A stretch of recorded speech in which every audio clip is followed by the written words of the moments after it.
welcome to the Big of O podcast. Sorry, that was a bit weird. But we are the film podcast going through Steven Spielberg's back catalogue. Welcome, thank you for joining us for another week. I'm Luke, and as always, I'm joined by a shy, ugly creature who only really has one friend and has a digit that lights up when he gets excited. It's Joe. Joe, phone, home. Hey. I couldn't think how to actually link that in, but there you go. This is the best I could come up with. How are you doing, mate? Good, thank you, yeah. Had a good week? Yeah, not bad. You know, we've had the bank holiday. It's been the bank holiday weekend and things. Obviously, one of those days was an absolute washout. But I had to just stay in, and that's when I've watched my film of the week. Yep. Do you want to tell me what it is now? Why not? Or do you want to leave me in suspense? While we're talking about it. So the film I watched was Jackie. Okay, the Natalie Portman one. Yes. Did you like it? Yes, it's got a really nice look to it. Okay. Clearly shot on 16mm. Okay. Which sort of like adds to this whole... Because you must know the really famous Super 8 footage of his actual assassination. Sure, yeah. I remember that. You know, because what's odd about that is that, shoot on... We're talking about JFK here, yeah. Yes, we are. The assassination of JFK. The actual footage that someone shot with a sort of home movie camera, Super 8 camera. Yeah. Which captured the whole thing really horrifically. Yeah. Well, they've used that kind of style and shot it in the next format up, which is 16mm. Okay. And so it has all those colours and stuff, and it really makes it feel like that day and things. Yeah. And it's sort of like her perspective on the events of her life. Okay. And that day as well, and the aftermath. Okay. How was Natalie? Because I hear Natalie, she got nominated for an Oscar for that, didn't she? Yeah, she's very good. She's very un-Natalie Portman, which is really good. Because Jackie Kennedy had a very distinctive affect and way of speaking and voice, didn't she? Yes. Yeah. And she does that really well. There's someone off camera, whenever she is on camera, you see the person sort of like telling her to smile, right? Okay. Pronunciate, and all of that kind of stuff. Okay. So it really ties in with... Enunciate. Dyslexic here. Yeah. Well... how has your week been? Yeah, it's been okay. Since last week, I've seriously considered buying an Alaskan Malamute. Brilliant. Which I'm very... What are you going to call it? I don't know. Call it Joey.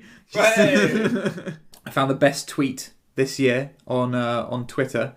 Mainly, this came from the news. The big new movie news this week was that Danny Boyle is now no longer directing the 25th Bond movie. Yeah. He's pulled out and they don't know who's going to direct it. So Al Murray tweeted, broccoli's gone off the boil.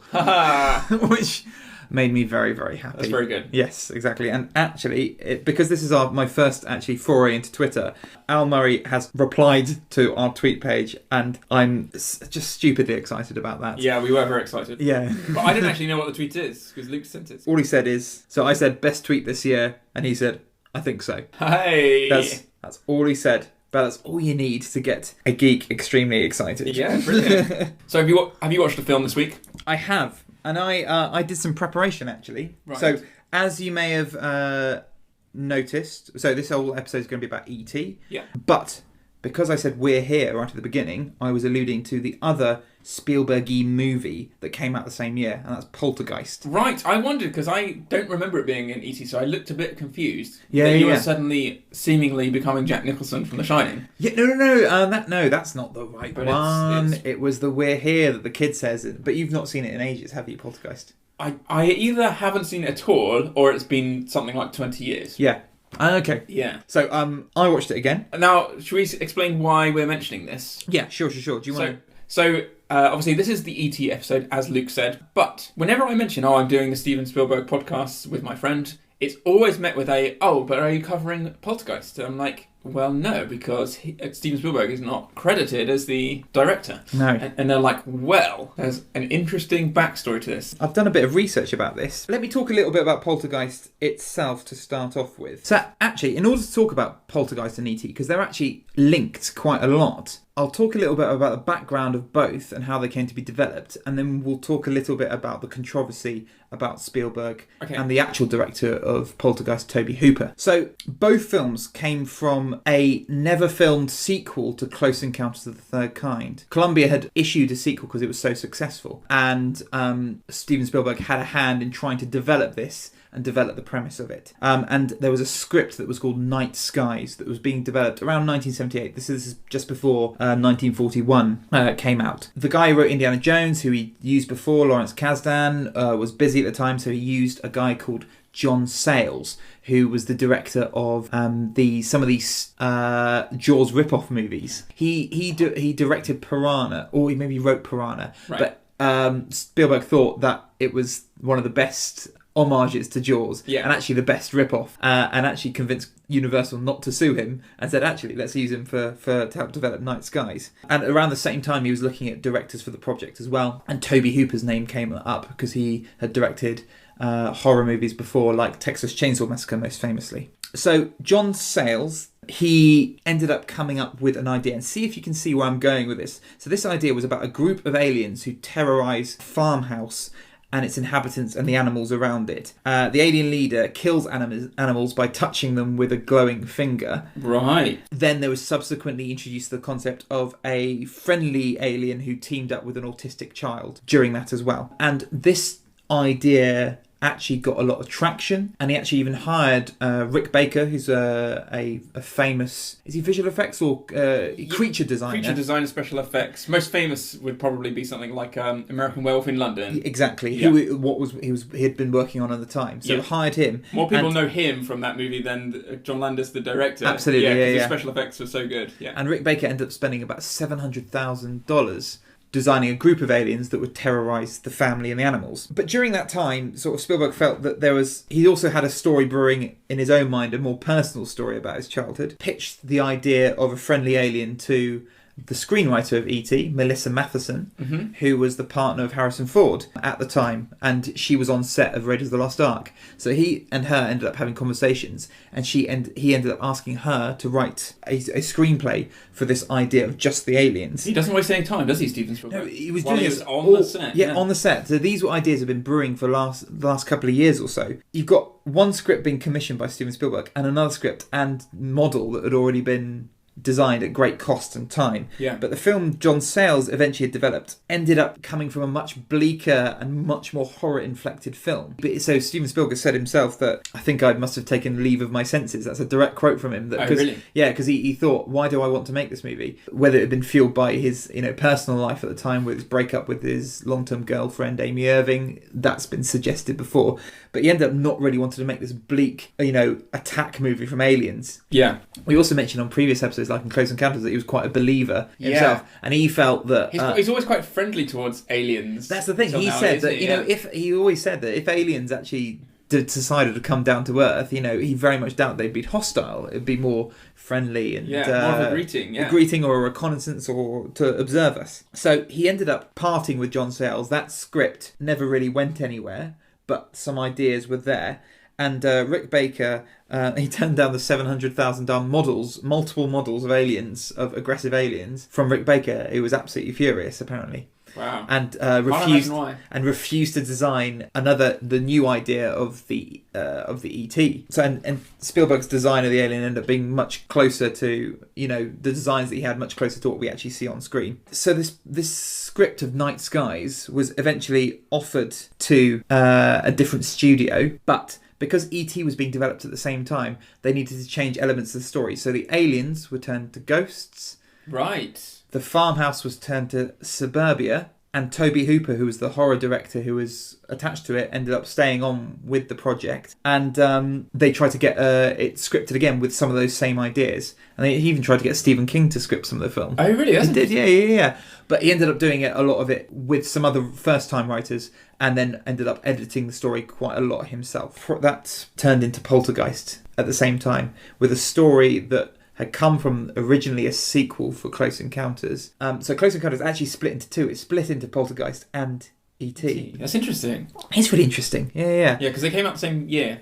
Yeah, it came out the same year. Yeah. And Spielberg agreed to produce it because you weren't really allowed to be directing two films at once, and he was busy at E.T. at the time. That's what I heard, yeah. Contractually, with Universal to make E.T., he wasn't allowed to direct another one while he was developing. I think it was because of the rules from the Directors Guild of America saying you couldn't do it. But that sort of team behind Poltergeist was very much the skeleton crew for Amblin. It's a John Williams score. Yeah, it is, I think, yeah.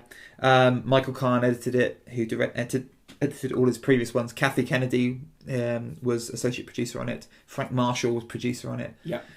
All that stuff. So all very Spielbergy people. Yeah, it's really interesting. Yeah, I found it absolutely I actually fascinating. had no idea these two were that connected. It's been people pulling me aside when I say, yeah, I'm doing a podcast. I was like, are you doing Poltergeist? As if it is a Spielberg movie. Well, you know what? When you watch it and watch it again, it does feel that way. So there's some classics. There's classic Spielberg tropes that we've talked about beforehand. So it's got a suburban setting. We've got lots of children around. We've got a kidnapped child. It's a classic suspense technique. Yeah. Hitchcockian technique. Absolutely. There's use of lights. Light plays a really important role in it. There's a lot of comedic visual gags, which he does quite a bit, as we've seen in his previous movies. And it's very set piece driven with quite a quick pace that I thought. There's even a you remember in Jaws when there's that dolly zoom when he notices the kid, when Roy Scheider's character notices the kid being and the camera zooms it sort of face and the background seems to fade. That dolly zoom is used again in Poltergeist. That sort of thing is very, very Spielbergian, and it's also very different. I've not really watched many of Tobe Hooper's other movies, apart from Texas Chainsaw Massacre. Must have been 15 years ago. Ian Freer, one of a film journalist from Empire, put this really well. It's like a ghost train. It's like my first horror movie. It's what you can show for your kids. It's all based on kids' nightmares, but it's also such a roller coaster ride that it's not that gory. There are gory bits in it. There's not that gory. It's not hugely scary, but there are some scary bits in it. Yeah. The Poltergeist, so it does prey on all those fears that I had as a child. So there's like trees outside, fear of the dark. There's clowns. There's something under the bed. There's the closet, which is the portal to the other dimension. Yeah. It preys on absolutely sort of every single fear you had as a child. Yeah. Which means it's very child focused. Do her eyes go square because she's so close to the TV? Well, maybe it was a bit of a comment, or I think it's probably a little bit of a comment because the kid sort of goes into the TV. It sort of calls it, and you can hear her from the TV. So maybe a little comment on kids these days, you know? Yeah, so kids in the 80s. Yeah, exactly.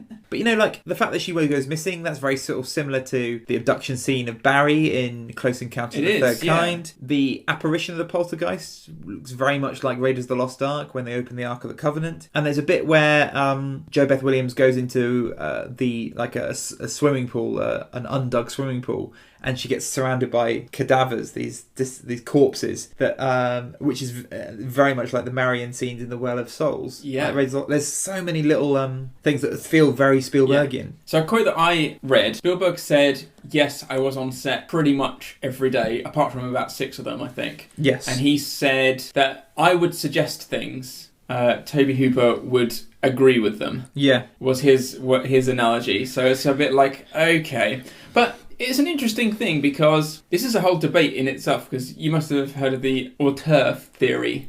The auteur theory? Yeah. So, for the listener, I'm going to say, of course I know what that is. I don't know what that is. But why don't you explain that for the listener, Joey? So our favourite guy who we talked about when we were talking about Close Encounters of the Third Kind, Francois Truffaut. Yeah. So he and a group of other people, they were critics before they started making films, which I think I forgot to mention when we were talking about the French New Wave. So another thing which has come out of the French New Wave is they developed this thing called the auteur theory. So auteur means author in French. Yep. Apparently. And so it's like, it's changed over the years because people think, what it means is someone is like really the artist of the film. Sure. But I think what the French critics and later filmmakers really meant was they have a unique signature which comes through their films regardless of whether they made it from a studio or not. Okay. They have their tropes. Yeah. I really love an Alfred Hitchcock quote, which is, self-plagiarism is style. Okay. It's a little bit like, I did it once, and now I can just stretch it out throughout my whole career, and people think you got a unique voice. Yeah, exactly. But you're just doing the same thing over again. Yeah. Okay. With regards to the sort of question of authorship of Poltergeist, so Spielberg was involved so heavily with the production, also the special effects, and I think that's why, because Poltergeist is quite a special effects heavy movie, and Tobe Hooper has come from directing horror, which is very grounded, realistic, based a lot on almost shot like a documentary to some extent. Well, certainly with Texas Chainsaw Massacre. Yeah, absolutely. It's a very sort of rough and ready style of filmmaking. And you've got Spielberg on board, who's just directed Jaws, Close Encounters. 1941 with its special effects budget, and Raiders. Yeah. You know, you're going to use, if I was Toby Hooper, you're going to use that experience and his contacts to try and guide you about how to create something. And, you know, you're going to be learning. You might as well listen to someone who knows about special effects if Steven Spielberg is right next to you. Absolutely. So in a way, you can't blame him for sort of agreeing with a lot of what he says. This is my original point. It does get really interesting because it does get strange as to like exactly who deserves credit. Yeah. So if you think, I know we haven't got to it yet, but if you look at the style of the first three Indiana Jones, and then you perhaps look at the fourth one, because I know Steven Spielberg is he loves celluloid film and shooting on it, whereas George Lucas is very much a digital guy, so that he could deal with his special effects much quicker. It's interesting to look at the fourth Indiana Jones and see George Lucas's input. Yeah. On there and exactly what he's credited with. So I think he's credited with story and executive producer credit, which is not one which both those credits you wouldn't necessarily think has that much power normally. Sure. Or that much influence over the final product. But visually, when you were watching it, you think it looks more like George Lucas presents Indiana Jones rather than Steven Spielberg. I do, the fourth one, yeah. Yeah. So I think that is interesting. But I think why it caused such controversy is Steven Spielberg was then given... So when it's an argument between George Lucas and Steven Spielberg, it doesn't really matter. They're both two of the most successful directors in the world. Yeah. When it comes to Steven Spielberg and Toby Hooper, who might be trying to make a name for himself, who is not as established, has made a very important cult horror movie, but hasn't made anything mainstream, then it is important. Because if Steven Spielberg has been given credit, then that detracts from opportunities for Toby Hooper, if it's just assumed that you were just a lackey. Yeah. I think that's where this whole thing wouldn't have been as much trouble unless if it weren't for the promotional footage that MGM put out. Oh, really? So the trailer... I'll post the trailer and see what you think of it, the trailer for Poltergeist, because it starts off saying a Steven Spielberg production. Oh, does it? And that's the first thing you see. And then the trailer, Toby Hooper's name isn't mentioned at all. And at the end, when it comes to the credits, Toby Hooper's name is tiny and Steven Spielberg's name is huge underneath it. We've talked quite a bit about Poltergeist, haven't we? Yeah, we have. Shall we move on? Yeah. Okay. The only other thing to mention is that this Poltergeist was the first film that Steven Spielberg was involved with that has a female protagonist. Oh, really? Yeah. And it passes the Bechdel test as well, which is really good. Not many other films do that. So the Bechdel test is a sort of method of evaluating a work of fiction and how to evaluate the role of that women play in it and whether women play, a good role in the fiction. Yeah. So it asks a few things, whether the work features at least two women who talk to each other about something that isn't a man. Right. And also, I think those characters have to be named as well. Yeah. That's all it requires, and you'll be so surprised how many films fall flat. Yeah. Even modern films these days. Yeah, that's true. Let's talk a little bit about E.T., and I'm going to give you a very quick quiz, Joey. Ooh, okay. Can you guess what the quiz name is going to be after last week's cop-out? E.T. Quiz Home, something like that? No, it's called Terrestrial Pursuit. The question one, actually, we've already answered this. E.T.'s idea initially stemmed from an intended sequel to Close Encounters titled what? Night Skies. Night Skies, correct. Okay, number two. E.T. was initially shot under which fake movie title? A Boy's Life? This Boy's Life. Boy's Life, yeah. That's fine, you can have that. Yeah. Which Oscar-nominated actress provided some of E.T.'s vocals, including the E.T. Phone Home? Yes, for the temp track and stuff. Yeah. Deborah Winger. Deborah Winger, yeah. From Officer and a Gentleman fame. Oh, yes, of course, yeah. Yeah. Number four. E.T. became the highest-grossing film of all time until it was surpassed over a decade later by what film? I believe it was Jurassic Park. Correct, yes. And in a deleted scene, who played the school principal, which was eventually cut from the movie? Harrison Ford. You got them all right. Yes! Hey, is that the first time I've got it all right? That's the first time you got all five. Yes. Yeah. All right, so we are going to go and watch E.T. now. If you're watching along, I think E.T. is available on Amazon Prime, Amazon Video, so you can stream that for free. Brilliant. See you soon. See you soon. Hello, welcome back. We're back. We have just watched E.T. What did you think? Actually, when was the last time you watched E.T.? A good 10 years ago. Right, okay. Yeah. I could remember it, which is a sign that the visuals have got a lot of staying power. Yes. As in, I watched that and I'm like, I feel like I saw that image yesterday. Yeah, sure.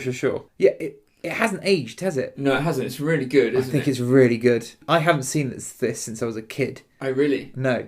And can you recall some of the images? Yeah. And you're like, oh, I can remember being a kid watching that. Absolutely. Yeah. Even though all this time. Yeah. No, definitely.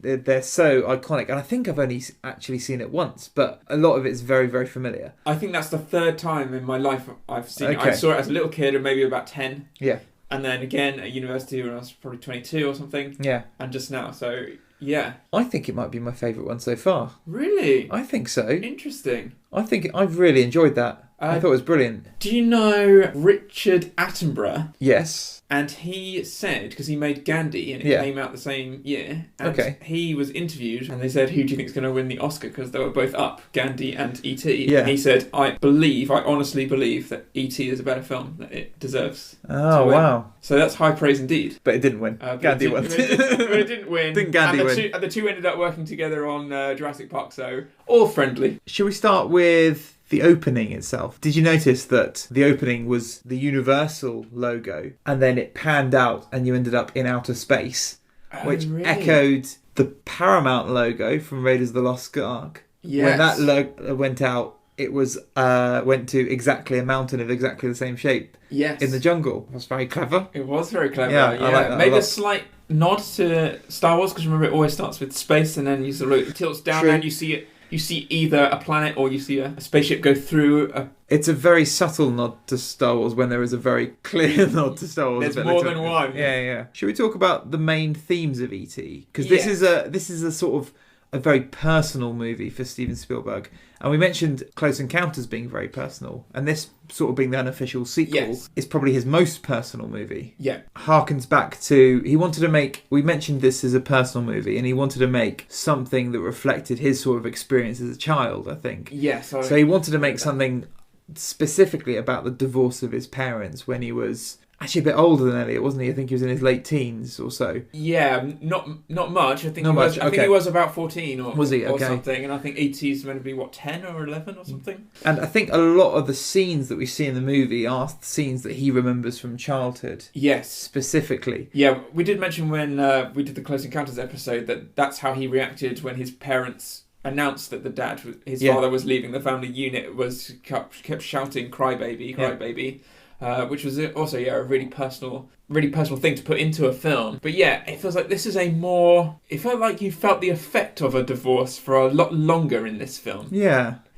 Whereas it feels like Richard Dreyfuss in Close Encounters had a sort of momentary mental collapse or something. Well, the Close Encounters sort of from the adult perspective of things, and this is very much shot and told from Elliot's perspective of the whole thing. Yes, I think this film sits a lot nicer for the audience. Richard Dreyfuss reacts like a child, even though he's an adult. Yes. In Close Encounters, so I feel like we've experienced this sort of childlike wonder before. And no mention is really made in Close Encounters of the abandoned family, and we talked about that in our episode a bit, didn't we? Yeah. I mean, my last note was, looks like Harvey the dog is trying to do a Richard Dreyfuss at the end there, where he tries to run up there. I always think Elliot should at least try and call the dog back. Yeah, so at least say his name once. He's just like, oh, it's all right. He's fine. Gone. He's coming back down the ramp. It's fine. It's like he's going to go off to try to find Richard Dreyfuss. Yes. What are you doing, man? Come back. There are some scenes directly in there which are taken from Spielberg's life. So he apparently used the trick with the light on the thermometer. Oh, yes, to get out of school. Yeah, he did the Ferris Bueller to get out of school. So he held the thermometer to the light source to make it hotter. Very clever. And there was a moment during the frog dissection where apparently Spielberg couldn't do the frog dissection himself and ran out because he was feeling sick. Yes, I heard that he also let a few out and has got... Did he? Okay. Has got away with it all these years. He was never caught for opening some of those jars. I wrote down, because I think it's a little bit odd. So the idea is that the kids kill their own frog before dissecting it. I'm not a bit uncomfortable with the notion of that. I don't know if this actually happened, because when we did dissection at school, they were already dead. Yeah, so we dissected, for example, I remember we did a pig's kidney, I think. Okay. The pig was well and truly already dead, and it was just a piece of meat from the butcher's, essentially. It wasn't on a donor's list or anything like that. It wasn't a trip to the farm where we also went to an abattoir. Okay. You know what I mean? Yeah. That would be harsh. Yeah.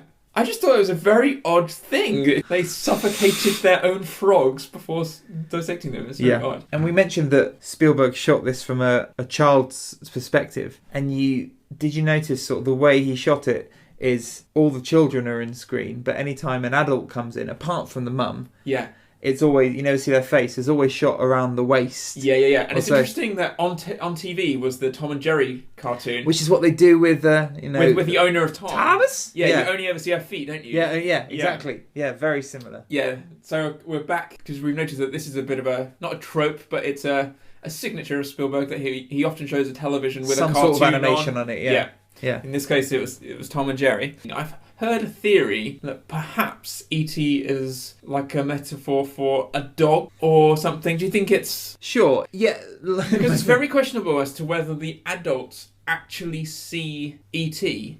And I thought, well, of course they see E.T., especially when the mum comes into the bathroom and that sort of thing. Yes. But depending on...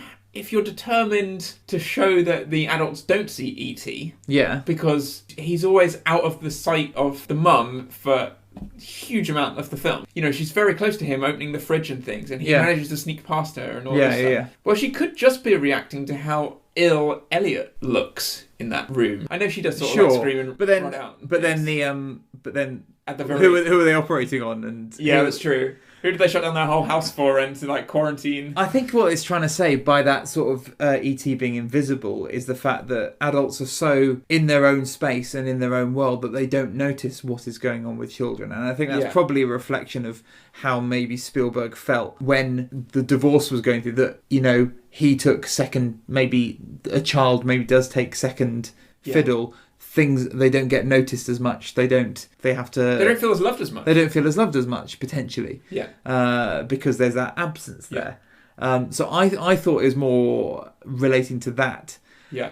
And also just the fact that kids have imaginary best friends, and apparently Steven Spielberg did have an imaginary best friend from another world. From another world. Okay. Yeah. Really? Okay. Yeah. Do you know if that's sort of how he imagined it was what we're seeing on screen? Has he talked about that at all? I don't know if that's what it looked like. Okay. No. Right. I'm sure it couldn't have been as specific as that. But the function is the same, isn't it? You're trying to get affection from something which is missing in your life. Yes. Aren't you? Did you hear about the theory that did the rounds in the early 80s that they thought it was an allegory for Jesus? Yes, a Christian sort of Christian message. You know, the fact because there's resurrection. Yes. And, healing and things like that. Once it's pointed out, especially when you see some of the images, because there is a lot of smoke in this film, isn't there? Yeah. Things lit through smoke. Yes. So if you have a shot of E.T. through smoke with his glowing heart, it looks almost like a painting of Jesus to some extent. He's often shown with a heart. Probably a lot of smoke.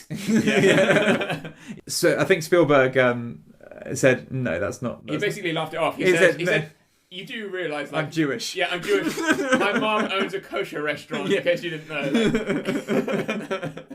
But I think there's... I think the themes of it, I think it's about the preservation of childhood innocence. The fact that there's a lot of allegories that...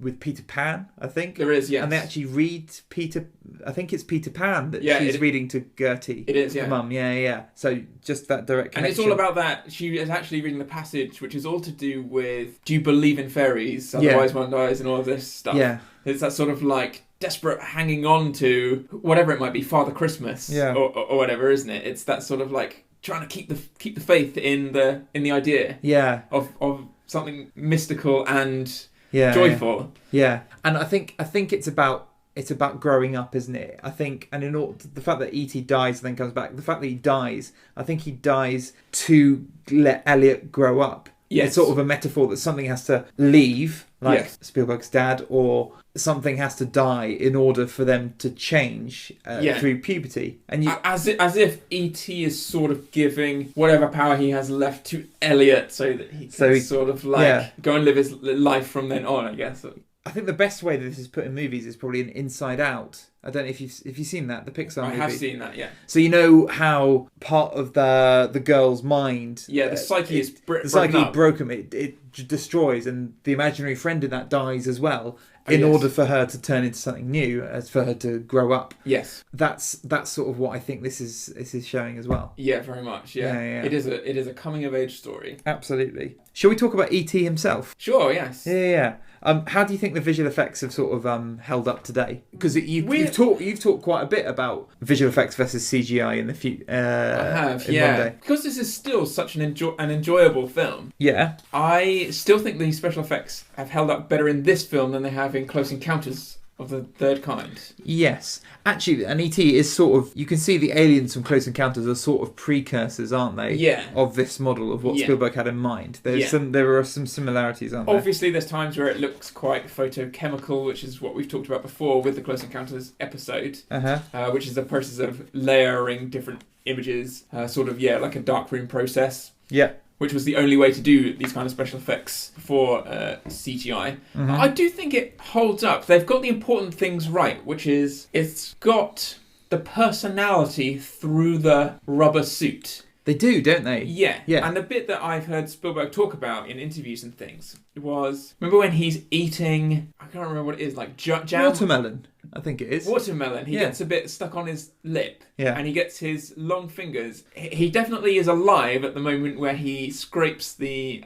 Because he wipes some stuff off his mouth. Yeah. Yeah. And that's just a little moment that means it's an actual fully formed character himself. Exactly, yeah. They have... It's as if it's not a robot or some other mechanized thing. It definitely has a soul, and it could feel the food on its lip, and it's reacting to that. It's reacting to its surroundings. So they got in a mime called Caprice Roth to actually do some of those movements and also try and give some more humanization to E.T. himself. So I think some of those motions where you can see the hands being just the hands and not the face, that is a sort of a made-up human hand doing movements, right? Yeah, which is why they're so dexterous and they're so smooth. Yeah, because it's a mime artist who's doing it. Yeah, there was one shot where the hands didn't quite work for me, which is in Elliot's bedroom, and the first time he points and says "E.T. phone home," pointing to the window.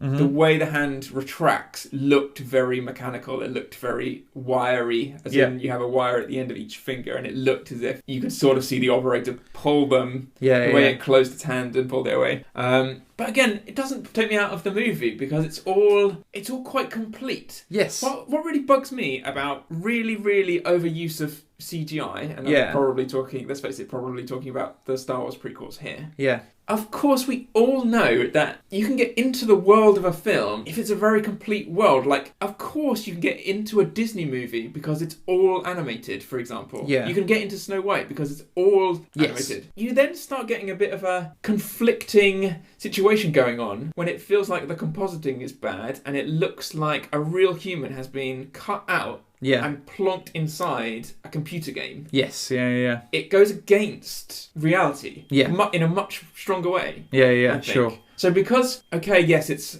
a guy in a rubber suit or a completely mechanized thing, it's believable because it's reacting to the light. Yeah. It's in the scene. The kids are clearly reacting to it. Yes, they are, yeah. And I think we have to say, I honestly think this is the best kids acting. Yes. Across the board. I still have ever seen. It's brilliant, isn't it? It is brilliant. They are cast so well.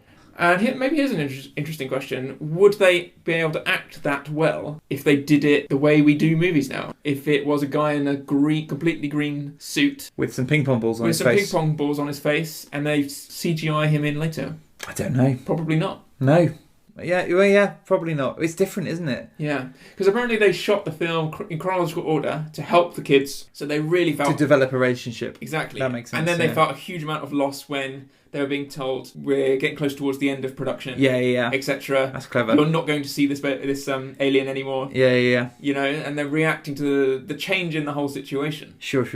Well, it's interesting that we sort of compare like George Lucas and Steven Spielberg like that, and his prone use of using CGI, because all the visual effects are done by ILM here, which is the visual effects branch of Lucasfilm itself. Yeah. So set up for Star Wars. So we're talking before the prequels. Yes. So this is the way Lucas made movies. Yeah, I guess so. Yeah, and I guess we should give a shout out to Carlo Rambaldi, the guy who actually designed E.T. Yeah. And made the full E.T. figure, which could move and gesticulate and gesture. Yes. And emote. That's the word I was looking for. Emote. Yes. And at a cost of, I think E.T. cost $1.5 million. Yes, that's a lot of money. A lot of money just for the figure. Yeah, for one figure, that's a lot. Yeah, I know, and the actual process of making him. Yeah. Well, a quote I read, I don't know if he actually meant this, but apparently Spielberg said something like, E.T. has a face that only a mother could love. Yeah. Which I don't think I agree with. I think he's quite cute in his... Because he was designed... So apparently he was designed on, like, a photo of an infant with Albert Einstein's eyes. Yes, yeah. Crazy eyes. And then... and that's what he's wanted, sort of big, emotive eyes, but all sort of like a childlike face. Yeah. And Carlo Rambaldi had painted a painting with lots of these sort of figures on it, and that sort of inspired the design. And then, from a sort of lighting point of view, obviously E.T. is very mysterious for the first third of the movie. Yeah. You don't see him that much, and when you do, he's in very harsh shadows and things. Yeah. You don't really see his face. You don't really see the glint in his eyes for a long time. Yeah. And I think that was, it adds to the mystery. It's a little bit like not seeing the shark in Jaws. Yeah. And it's definitely mysterious, like, oh, where is this heading? Actually, that's probably one of my favourite scenes, that scene where he goes outside for the first time and that the outdoor shed where he is lit. Almost like a spaceship. Like a spaceship from a moonlight, and he throws the baseball in and the baseball comes to that. I just thought that was beautifully framed and just beautifully done. Yeah. That was one of my favourite scenes. Yeah, it's lovely. Apparently, so the idea is that it feels like a very real home when E.T.'s not around. Yeah. And then, once I had been told this, I did sort of notice, like, the lighting gets a bit more extreme and a bit more... Okay. A bit more smoky, basically. Yeah. When we've got E.T. in the scene. Which, again, adds to having read this... Yeah.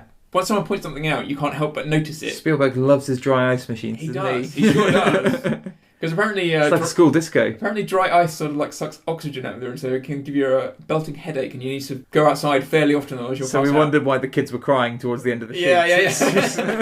Right, okay.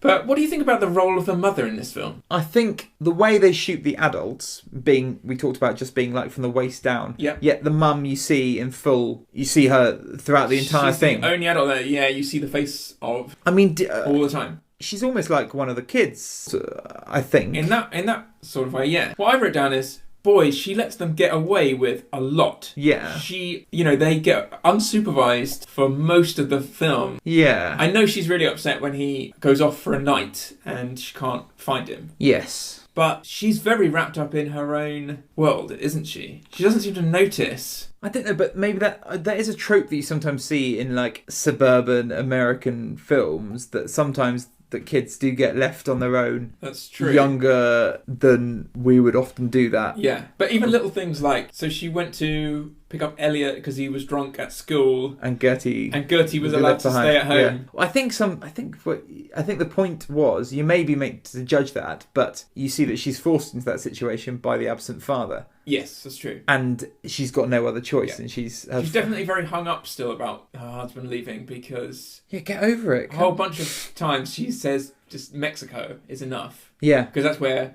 the husband's gone with his new girlfriend. And but I think the scene that best sort of characterises it is when she's at home at Halloween, and she's sort of just alone and playing with the candles. Yeah, dressed up as sort of a glamorous Catwoman. I don't know what she's dressed up as.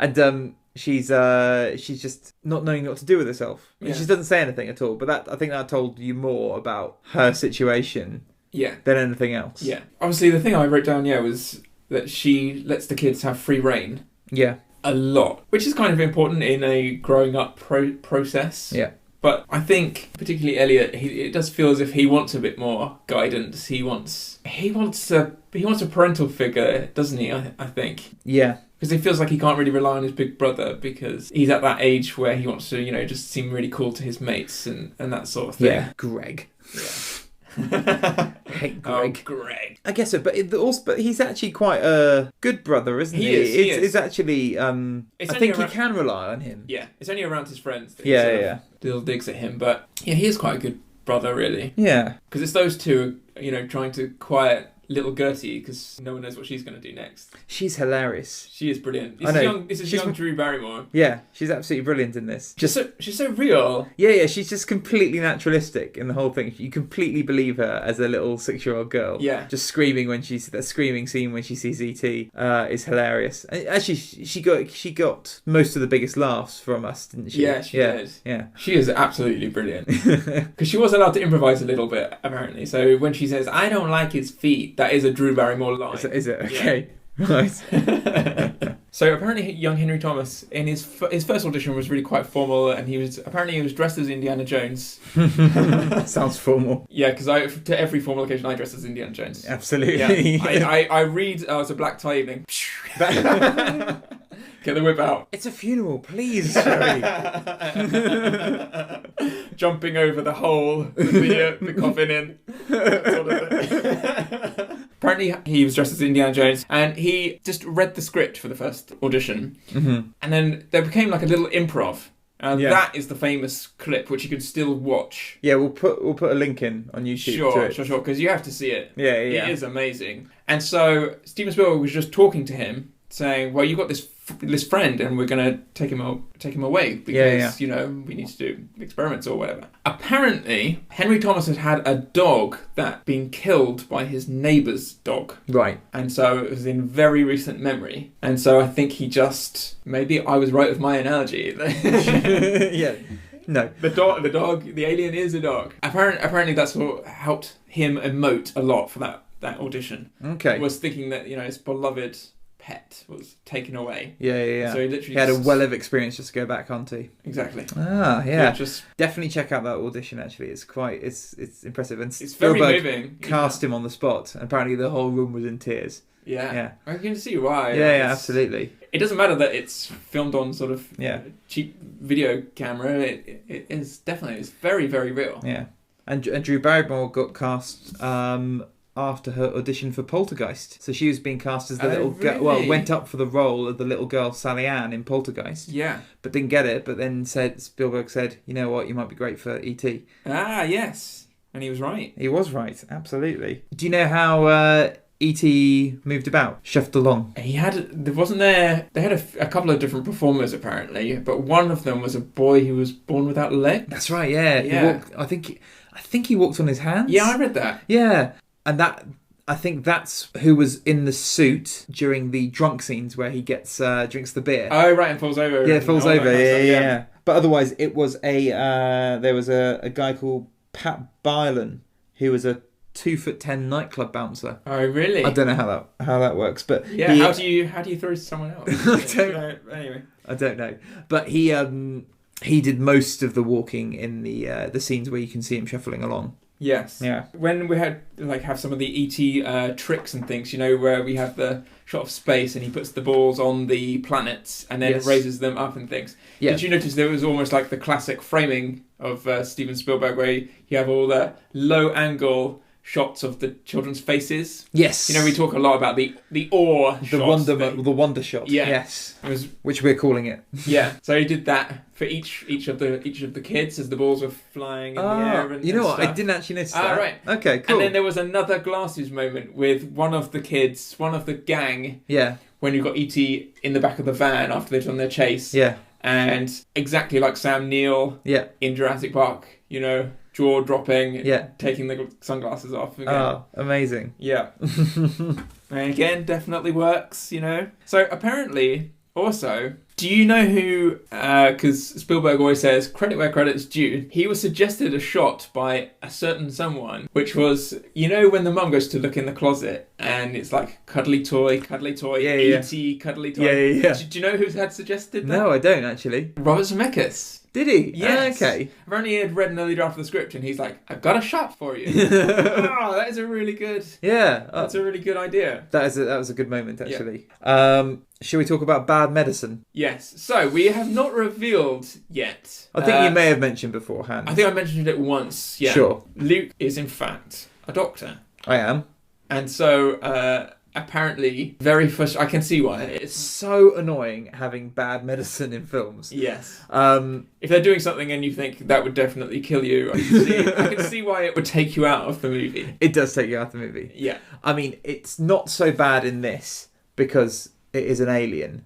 But the annoying thing about this is they're talking about the alien as if it's got completely normal human physiology. Yes. Yeah. Because we've all got glowing hearts out of our chest. Absolutely. So when they're trying to resuscitate E.T., they talk about him having a pH of 7.03 and a metabolic acidosis and needing inotropic support. I mean, you're just assuming they've got a completely normal human anatomy for that. Yes. And they're judging on his health as if all of those results would be the same as what an alien's blood pressure is meant to be? Yeah. I don't know. Yeah. Does he have blood? Yeah. I don't know. So, and there's a scene where he dies and he's being resuscitated. So they start doing chest compressions to, I'm assuming, where they think the heart is. Yes. But again, an assumption. But actually, no, you see it glowing, don't you? So, you do, yeah. Fine. So they do start doing chest compressions and they start putting a mask over his mouth and pumping in air so they can actually breathe for him and allow the lungs, which we're assuming he's having, to do gas exchange. E.T. has a massive mouth and massive nostrils. Putting a tiny mask over a little bit of the nostrils is not going to get the air into the lungs. It's just going to come straight out of the mouth. That's very true. And of course, he can heal wounds. Do you think if they put a puncture wound with a needle in his veins, it would instantly just seal up around it? It's very possible, actually. I don't know. I don't know, but yes. And also, another trope that annoys me in movies. Yeah. People closing people's eyes when they die. That's that scene that everyone wants to do to someone. just to slowly put their palm over the top of their forehead, bring the arms down, and then close their eyes. Yes. And the keys guy does that to E.T. That doesn't happen. You can't close someone's eyes because it's the eye muscles are muscles, and if you're dead, you can't use your muscles. So you close someone's eyes, they're just gonna go back up to about halfway or so. Really? Yeah, it doesn't happen. I didn't know that. Really? Yeah. They don't stay shut. Honestly, when you first become a doctor and you first have to, confirm that people have passed away, you do try it, and then you realise no, that just doesn't work. Sorry to be a bit morbid here, but is that the reason why those old Victorian photographs of pennies on the eye? Is that to keep the eyelids down? No, I don't know why, but I think that it's something religious, or no, you're paying someone's... No, yeah, that's right. If they wanted to have money to get into heaven or something like that, or to get into the afterlife, they need to pay their way. Right. So the same way that I think like Egyptian pharaohs were buried with all their stuff and money as well to pay the guy to get them across to the other river world. of the dead, to the other world. Yeah, I think it's something to do with that, but that isn't in our medical training. I see. I'll tell you what annoyed me. Okay. So if we read this film from a point of view of it being real and it's not an allegory for anything else. It's not a dog, mate. It's not a dog. Yeah. It's an alien. I don't believe that when the government scientists finally come to the house, I don't believe they would react that way, and I don't believe the mum would react that way. Or they wouldn't be dressed as astronauts. They're dressed as astronauts, and they're bursting in from different angles. Like zombies. Yeah. No, I agree. The mum would not just run around like she's in a horror film. There's another one. She would not react like that. Did they break a window? Yeah, did they break a window? They just break the window and just start coming. Just use the door. It's very, very, very intrusive. Yeah, no. It was very unreal. Yeah, it was unreal. Did you notice the van and the cars just had the name US government on the side? No, I didn't. It's just a very non-specific branch of the US government. Yes. Yeah, no, I know what you mean, but... And why were they like astronauts? I don't know why they're dressed as astronauts. It's only those 3 or 4 that were in those houses that were dressed like that. The rest... I think that's a common theme of Spielberg movies as well. Like, when you actually think about the plot, there is a lot of inconsistencies. Yeah. We talked about a few of them with Raiders of the Lost Ark, didn't we? But, that doesn't really... but this is a much more realistic tone than... Is it? It's a telepathic alien. Yeah, I guess, but the emotion is much more real. Okay, that's true. That is true. The kid's reaction is very real. Like, the tears are real. It is true. But when a plot moves forward so quickly, like they do in Spielberg movies, that it moves up, so you don't dwell on the inconsistencies. That's true. I think. Yeah. So you know how I mentioned about the Night Skies script? Yes. I found this quite interesting. So because E.T. did sort of spawn from Night Skies and Close Encounters was a Columbia Pictures picture. Yeah. He offered it to Columbia first as a sort of, courtesy, you have first refusal on this. Mm-hmm. And when they said, no, we don't really want to make a children's movie, at the moment, children's movies often lose money, they said you can offer it elsewhere. But Columbia still reserved 5% of E.T.'s net profits. So E.T. was Columbia's best earning movie of 1982. And they'd done nothing. And they didn't even make it. Wow. Yeah, and it was still their best earner because it did so well at the box office. That's incredible. Yeah. Sign me up. I want some of those points. Absolutely. Some of the little things that I mentioned, I noticed. So we talked about the Star Wars themes, the Star Wars links. Yes. You saw Greedo and Lando Calrissian and Boba Fett in toy form. We did, yeah. That he shows to E.T.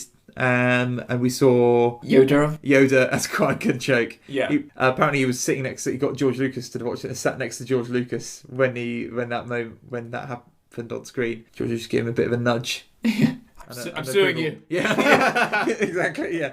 You're going down. My licensing people will be onto you. And did you notice that one of the other kicks, it might be Greg.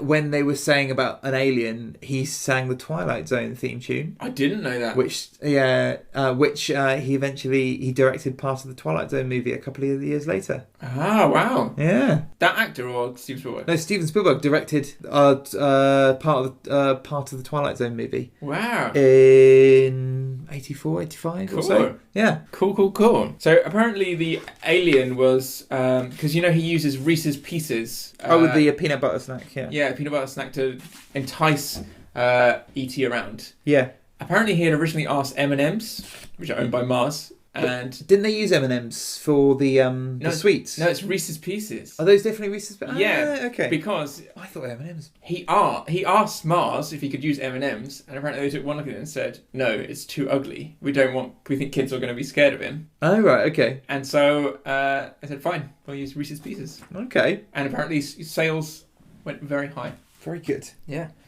Interesting question. I haven't prepared this question with you, but I was wondering what you thought. So we talked about this being an autobiographical movie, as was Close Encounters. Why do you think Spielberg uses sci-fi as autobiography? Because his other movies, which don't go into sci-fi, are not autobiographical. That's true. But these ones, is there a reason why he uses this sort of genre to talk about his childhood? Yeah, it's interesting. Because, there's definitely like a mask, isn't there, that you can put on sci-fi. Yeah. The point of sci-fi, essentially, or the point of good sci-fi, is to make you question what it is to be human. Yeah. It's actually trying to get to your inner psyche, isn't it? Yeah. It's not about the aliens. It's not about outer space. It's about like inner theories or inner emotions of you, isn't it? Yeah. And so I guess it's just, it caters for the scope that he wants to show. Yeah, true. The personal emotions that he wants to emote, but actually might struggle with. And it gives you a mask, doesn't it? Through a vessel through which you could true.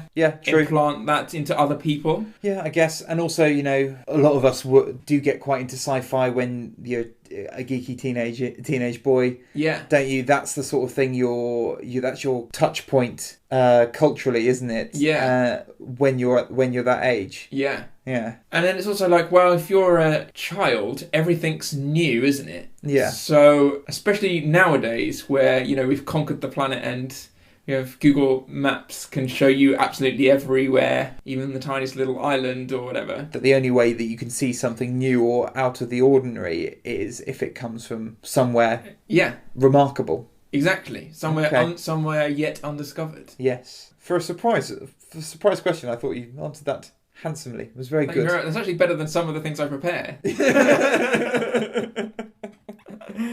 funny because it's true. Yeah. In this film, in E.T., when you had a lot of the blockades by the police cars blocking Elliot on his bike with his friends, a lot of that staging is almost straight out of Sugarland Express. Yeah. And then right before that, when Elliot is thinking, oh my gosh, we're just about to be stopped by all of these police and stuff. Did you notice? Do you remember I had to try and explain what a jump cut was? Yes, yeah. You had 3 jump cuts, which was slowly getting closer onto Elliot's face. Yes. And the point of that is to show that it's a heart-stopping moment for him. So if you look at the close-up of Elliot's face before the bike takes off into the air, you'll notice that, there's a jump in time. And that is basically one of the techniques which Francois Truffaut is sort of credited with, and his movement is credited with inventing in the French New Wave. Yeah. So he is using the influence of the French New Wave. Yes. In the end. Yeah. And also, there was another, was that dolly zoom? Yes. Moment as well, when but it wasn't of a particular dramatic moment this time, wasn't it? It was more of a landscape. It was a shot of the city they're in, the shot of like the Hollywood Hills, almost. and then the pursuers just come into frame. The guy with the keys comes into frame, and that's all that really happens. But it's an interesting shot. Yeah, I don't know why I chose it for that particular one, but we just talked about it being used in Poltergeist as well as its previous history in Jaws. Yeah. But it was used again in this film. Yeah, less successfully, I think, because it's a little bit like, why did he do it? Because it just makes you feel unnecessarily seasick. Maybe. Whereas it would have been better if he kept with the same lens and then just like tracked in a little bit. We see the landscape, track back out, and then we see some people crossing in front. Yeah, it does play. Yeah, it plays with your mind a little bit of what the dimensions are. Yeah, it does. Yeah, okay. If the perspective changes, that's usually why Spielberg uses it, because it makes you feel a little bit seasick, like your stomach's dropping. Or, interesting line, and I think we both wrote it down. Mm-hmm. Elliot says, "I can't feel anything anymore." Yes, when he's sick. Yeah. So I think that's sort of like that's part of the growing up. That's process, isn't it? That thinking about it, I think that scene is entirely about something dying, so you can change. And you go through puberty. Yeah, that really comes from sort of a fairy tale tradition, doesn't it? Snow White goes into a sleep. Yeah, she's woken up with a first kiss. Sleeping Beauty goes into a sort of into a deep sleep, into sort of coma, if you like, and then she's awoken, isn't she, again by true love? So it's this sort of, I think it's a metaphor for death of adolescence. Yes. And then you re-emerge. Absolutely. As an adult. That's what I think this is whole. I think that's the key of what the whole film's about. Yeah, it's a crucial scene. And did you know who the girl Elliot kisses is? Shawnee from Baywatch. Yeah, I do. Yeah, I didn't know her name, but yes. Apparently, young Henry Thomas was cool with the idea of being in a movie, cool with reacting with aliens, cool with loads of lights being shone in his face, cool with crying on cue, but he did not want to kiss that girl. I found out her name it's Erica Eleniak. Okay. Is the actress's name. Yeah. So then, went into Baywatch. Yes. We were saying it's quite strange to see young Drew Barrymore because she looks almost exactly the same. In a weird way. In a weird way.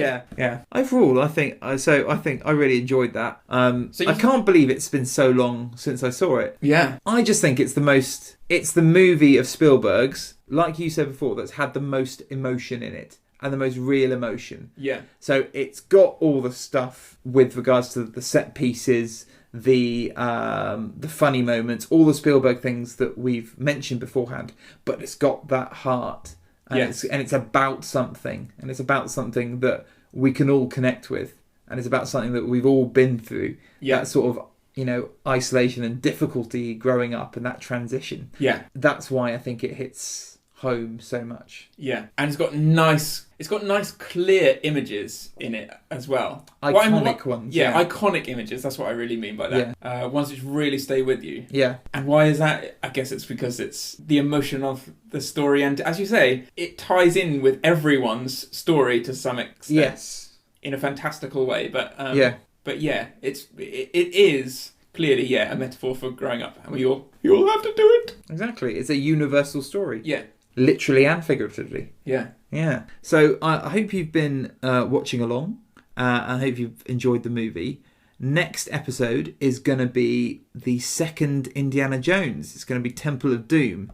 Dun, dun, dun. Which I'm very excited about. We've got tickets to see Jurassic Park at the Royal Albert Hall, played with a live orchestra, which I'm very excited about as well. So the podcast is going on a school trip. It is. So as always, you can follow us on Twitter at Big Boat Podcast, or you can email us at thebiggerboatpodcast@gmail.com. And remember, feel free to get in touch with us if there's any questions you have about the things we talked about. And remember, if you can, like and subscribe to our podcast. Get your friends to subscribe. And if you can, leave us a 5-star review on iTunes. That will really help get our profile up. So that would be really, really helpful. Yes, thank you very much in advance. In advance. Thank you so much. Okay, bye. Bye.